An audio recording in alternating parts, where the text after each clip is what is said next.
When Captain Zara Whitfield stepped into that F-35 cockpit for what everyone assumed would be her last combat mission, 18 enemy fighters were already screaming toward our carrier group at Mach 2. What happened next made history and proved every single one of her doubters dead wrong. Before we dive in, tell us, where in the world are you watching from? If you enjoy stories like this, make sure to hit that subscribe button, because tomorrow's episode is truly mind-blowing. Let's get started. I'm talking about my younger sister here, and I watched this entire thing unfold from the intelligence center aboard the USS Gerald Ford. Zara had spent 3 years fighting for respect in a squadron that treated her like she was playing dress-up instead of flying one of the most advanced fighter jets ever built. At 28 years old, she had logged more simulator hours than pilots with twice her experience, but somehow that never seemed to matter when it came time for real combat assignments. The morning of this mission, the skeptics were louder than ever. Commander Hayes had just finished telling the air boss that Zara wasn't ready for high-stakes combat, that she needed more seasoning before facing experienced enemy pilots. The same Commander Hayes who had never bothered to review her tactical assessments or acknowledge that she consistently outperformed his golden boys in every training scenario. But here's what those doubters didn't understand about my sister.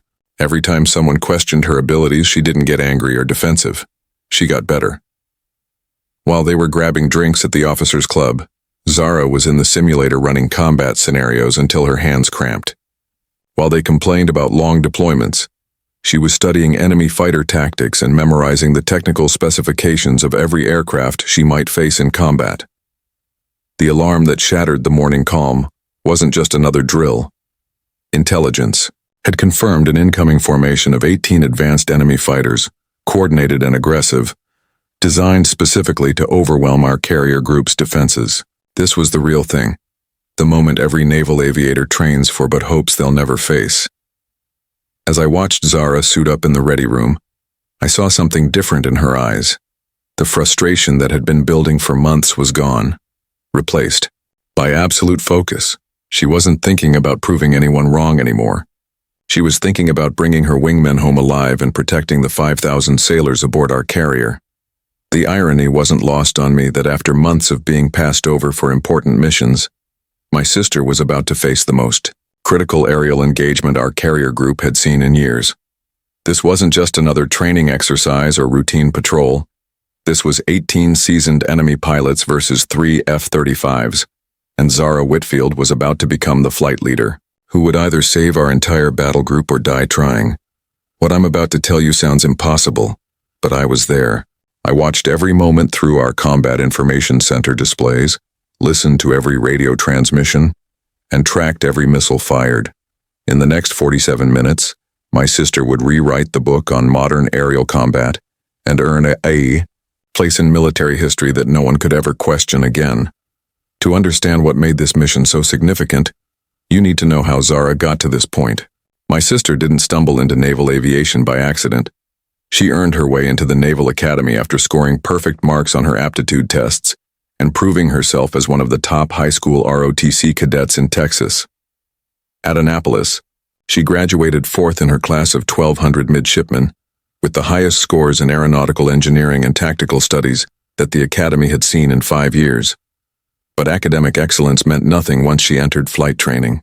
From day one, instructors treated her like an experiment rather than a pilot. While her male classmates were encouraged to push limits and take calculated risks, Zara was constantly reminded to be careful, to not get in over her head. The unspoken message was clear. Women might be smart enough to understand the theory of aerial combat, but the real thing required something they simply didn't possess. 3 months into our deployment aboard the USS Gerald Ford, those attitudes hadn't changed. Despite logging the highest simulator scores in the squadron and demonstrating tactical knowledge that impressed even our senior intelligence officers, Zara found herself assigned to reconnaissance flights and training missions while less qualified. Pilots got the combat assignments. Commander Hayes made it clear that he believed in earned opportunities, but somehow Zara's opportunities never seemed to come.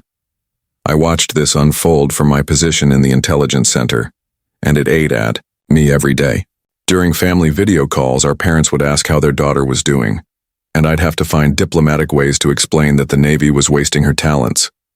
Our father, a retired Army colonel, understood military politics too well. He'd just shake his head and say the same thing every time. Excellence always finds a way to surface, son. Zara's time will come. The tension aboard the carrier had been building for weeks. Our intelligence reports showed increased enemy naval activity throughout the South China Sea, with aggressive patrols testing our response times and defensive capabilities. Their fighter aircraft were conducting training exercises that looked suspiciously like attack rehearsals, and our commanding officers knew something significant was coming. Zara felt the weight of representation in ways that her male counterparts never would. Every mistake she made was viewed as evidence that women couldn't handle combat pressure, while every success was dismissed as luck or attributed to her aircraft's superior technology. She carried the hopes of every female naval aviator who would come after her, and that responsibility drove her to perfectionism that bordered on obsession. The night before the mission, I found her in the squadron ready room at 200, reviewing enemy aircraft specifications for the 100th time. She looked up when I walked in and said, "You know what's frustrating? I know more about enemy tactics than anyone in this squadron, but they act like I'm here to fill a diversity quota instead of win fights." She was right, and we both knew it. What we didn't know was that in less than 12 hours, she'd have the chance to prove it in the most decisive way possible. The crisis hit at 06:30 hours on a Tuesday morning that started like any other. I was reviewing overnight intelligence reports when our long-range radar operators started reporting multiple contacts approaching from the northeast at high speed. At first we thought it might be a navigation error or atmospheric interference, but as the signatures solidified, the reality became undeniable.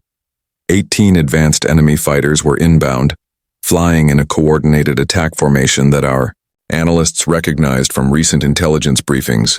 This wasn't a probe or a show of force. The enemy aircraft were loaded with anti-ship missiles and maintaining radio silence, classic indicators of an imminent strike against our carrier group. Our defensive systems were designed to handle conventional threats, but 18 fighters attacking simultaneously could overwhelm even our most sophisticated countermeasures. The timing couldn't have been worse. Commander Hayes and Lieutenant Morrison, our two most experienced combat pilots, were already airborne on a reconnaissance mission 200 miles to the south. They wouldn't return for at least 40 minutes, and by then, the enemy formation would be well within striking range of our battle group. Due to maintenance issues from the previous day's training exercises, we had exactly 3 F-35s available for immediate launch. When the general quarters alarm sounded, I watched the chaos unfold from the Combat Information Center. Pilots sprinted toward the flight deck while maintenance crews rushed to prepare aircraft. The available pilots were Zara, Lieutenant Rodriguez, who had 6 months of deployment experience, and Ensign Chen, who had joined the squadron just 3 weeks earlier. Neither of the junior officers had ever faced real combat. Air Boss Captain Mitchell gathered the 3 pilots in the ready room, and I could see the conflict written across his face through the security monitors. He looked directly at Zara and said, "Whitfield, I need you to understand what we're facing here. These aren't training targets or inexperienced pilots. Intelligence indicates these are seasoned combat veterans flying aircraft specifically designed to kill American carriers." Zara's response was immediate and unwavering. "Sir, I've studied their tactics more thoroughly than anyone else in this squadron. I know their attack patterns, their preferred engagement ranges, and the weaknesses in their defensive systems. Rodriguez and Chen are good pilots, but they need someone who understands the bigger tactical picture." The seconds ticked by as Captain Mitchell weighed his options. Every moment of hesitation gave the enemy formation more time to close the distance.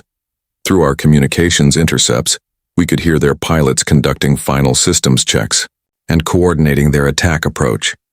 They were professional, confident, and completely unaware that their carefully planned assault was about to encounter something they had never prepared for. Finally, Mitchell made the decision that would change everything. "Whitfield, you're flight leader. Rodriguez and Chen, you follow her orders without question. This is not the time for egos or second-guessing. Lives depend on perfect execution."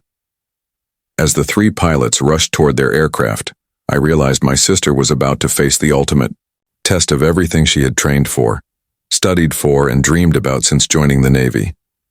With the enemy formation closing at over 500 knots, Zara had less than 15 minutes to brief her wingmen and launch. Most flight leaders would have stuck to standard intercept procedures, but my sister had something different in mind. She gathered Rodriguez and Chen around the tactical display and started outlining a plan that went against everything they had learned in training. "Listen carefully because I'm only going to say this once," Zara said, her voice carrying an authority that surprised even me. "Standard doctrine says we meet them head-on, use our superior technology to engage at maximum range. That's exactly what they're expecting, and it's exactly how they've trained to counter F-35s. We're going to do something they've never seen before."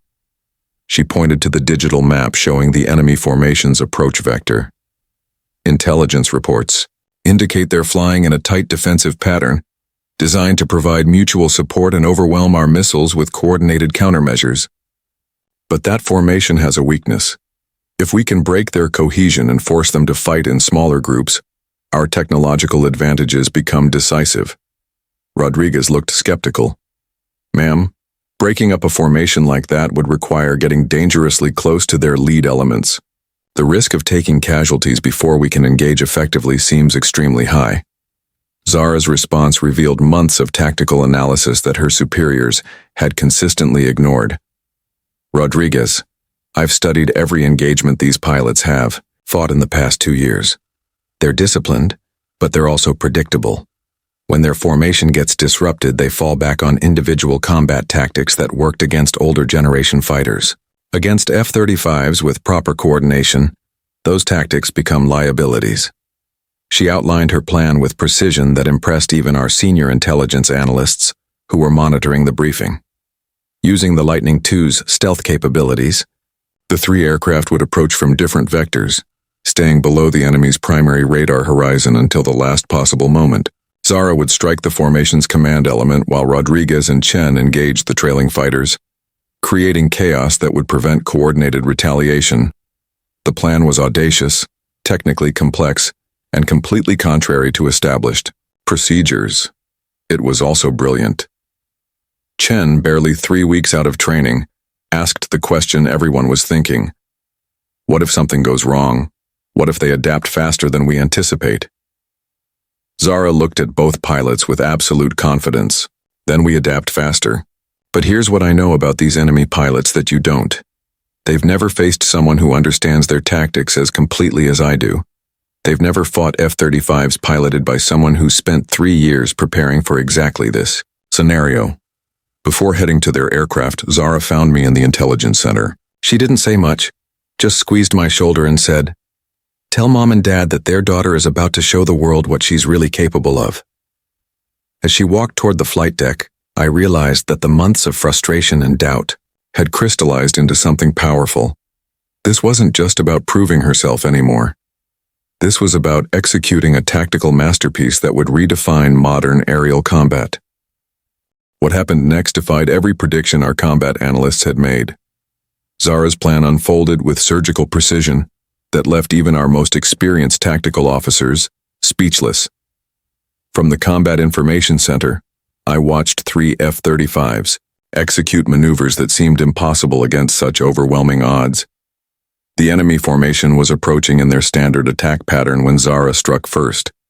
Using the Lightning II's stealth capabilities, she positioned herself directly below their lead aircraft and fired 2 AIM-120 missiles before they even knew she was there.